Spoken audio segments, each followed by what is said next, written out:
Há menos de um mês, umas misteriosas cartas começaram a aparecer na redação de uma agência internacional sem selo ou remetente e ninguém sabia quem as tinha deixado em cima das mesas. As cartas solicitavam com urgência a presença dos jornalistas na Lapónia. Assinava Jolupuki, em português, Pai Natal.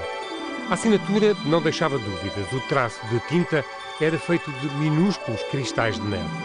Sem reticências, um grupo de repórteres dirigiu-se para as terras geladas da Lapónia. À sua espera estava o idoso mais famoso do mundo. Um mundo que vive uma das maiores crises de sempre. Por isso, o Pai Natal tinha algo muito importante a pedir às crianças.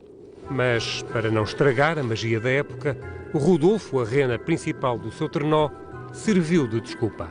Rakkaat lapset ympäri maailman, minulla on tärkeä asia kerrottavana teille. Ja samalla olen iloinen, että televisiokanavat ja internet ja monet apulaiseni auttavat minua tämän asian kertomisessa.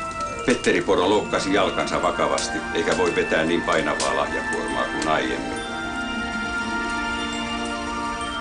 Sen takia pyydän teidän apuanne, lapset.